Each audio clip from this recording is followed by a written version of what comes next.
Kita lanjut ke pembahasan soal nomor 6.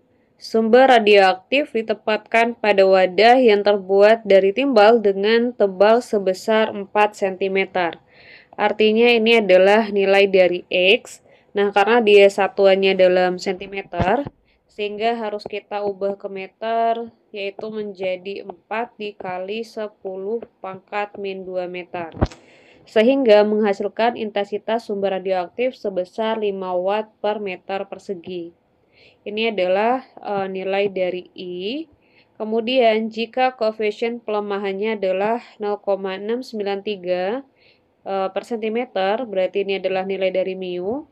Intensitas awal sumber radioaktif berapa? Yang ditanyakan itu adalah berapa nilai dari I0-nya. Nah, untuk menghitung nilai dari I0, kita bisa menggunakan persamaan dari I per I0 sama dengan setengah pangkat X per X setengah. Jadi, X1 per 2 ini adalah tebal paruhnya. Nah, sekarang kita tinggal masukin aja ya. Nilai dari I tadi berapa? I-nya adalah 5. Kemudian I0-nya yang bakalan kita hitung. Lalu tebalnya itu adalah 4 cm ya. 4 cm itu berarti 4 dikali 10 pangkat min 2. Nah, karena waktu paruh, bukan waktu paruh ya, tebal paruhnya itu belum ada, sehingga harus kita hitung dulu. Nah, untuk menghitungnya, di sini kita gunakan persamaan dari 0,693 dibagi dengan koefisien pelemahan. Langsung aja 0,693 dibagi koefisien pelemahannya adalah 0,693 per cm ya. Berarti ini diubah ke meter ya. 0,693 cm pangkat min 1 kan. Ini dicoret. Berarti dapatnya 1 cm.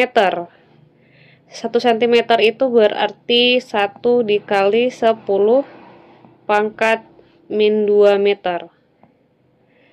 Nah, sudah dapatlah nilai dari tebal paruhnya. Kita masukin ke sini. 1 dikali 10 min 2. Kemudian pangkatnya kita coret. Sehingga diperoleh 5 per I0 sama dengan 1 per 16.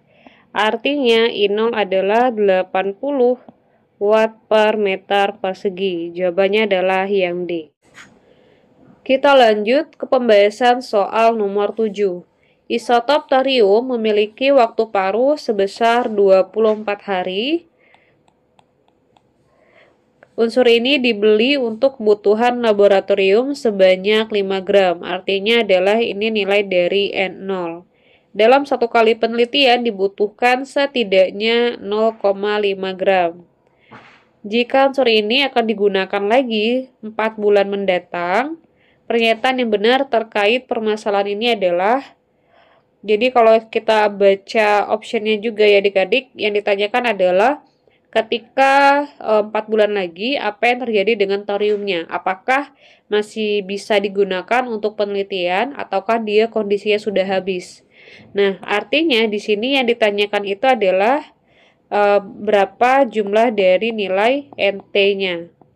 Nah, untuk menghitung nilai dari NT, di sini kita bakalan menggunakan persamaan dari N0 dikali setengah pangkat T dibagi dengan waktu paruh.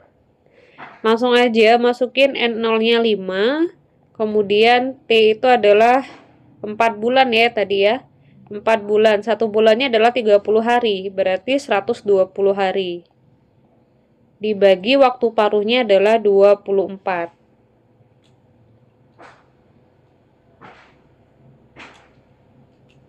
Kemudian kita langsung aja bagi ya, ini 120 dengan 24, hasilnya adalah 5. Berarti langsung aja 1 pangkat 5 berarti 5. Kemudian 2 pangkat 5 itu adalah 32. Berarti 1 per 32. Nah, 5 dibagi 32 hasilnya adalah 0,15625 gram. Artinya thorium tidak dapat digunakan karena tersisa kurang dari 0,5 gram. Kita lanjut ke pembahasan soal nomor 8. Perhatikan aktivitas radioaktif berikut. Nilai X adalah, nah jadi di sini ada grafik CI ya terhadap waktu. Banyaknya zatnya itu terhadap waktu. Sekarang kita cek dulu untuk data yang diketahui. Yang pertama ada 500, ini berarti jumlah awalnya ya, atau bisa ditulis sebagai N0. Kemudian ini adalah banyaknya setelah keluruhan yang pertama atau NT1, dan yang ini adalah NT2.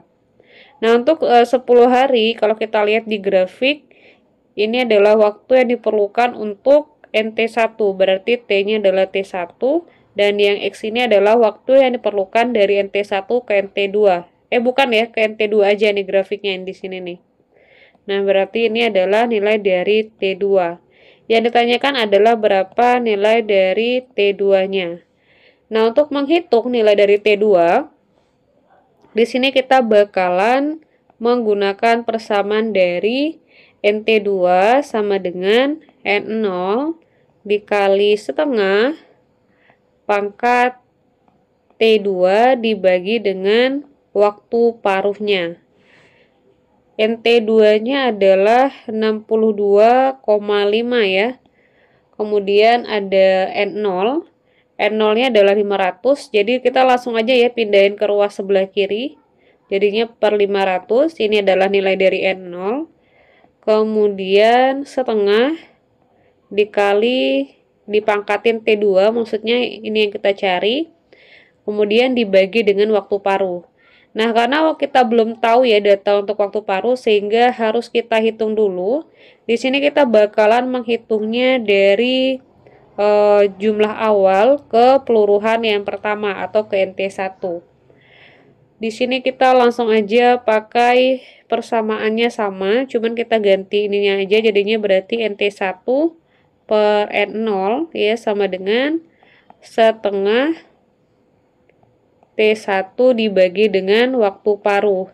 Nah, NT1-nya adalah 500 dan N0-nya adalah kebalik ini. NT1-nya berapa tadi? 250 ya. NT1-nya ke 250, N0-nya yang 500. Lalu setengah dikali T1-nya adalah 10 dibagi waktu paruh. Ini disederhanain berarti setengah. Kemudian setengah-setengahnya ini ya hilang. Langsung aja jadinya berarti 1 sama dengan 10 dibagi waktu paruh. Artinya waktu paruhnya adalah 10 hari. Setelah dapat waktu paruhnya langsung kita masukin ke sini. Nah, kemudian bagian yang sebelah sini kita sederhanakan. Kita coba bagi 500 dengan 62,5 bisa nggak?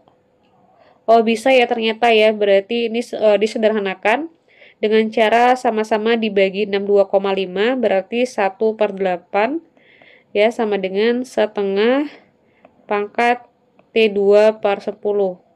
Kemudian 1/8-nya kita ubah menjadi 1/2 pangkat 3. Berarti yang sebelah kanan tetap. Nah, sehingga menjadi 3 sama dengan T2 per 10. Artinya T2-nya adalah 30 hari. Jadi jawabannya adalah yang B.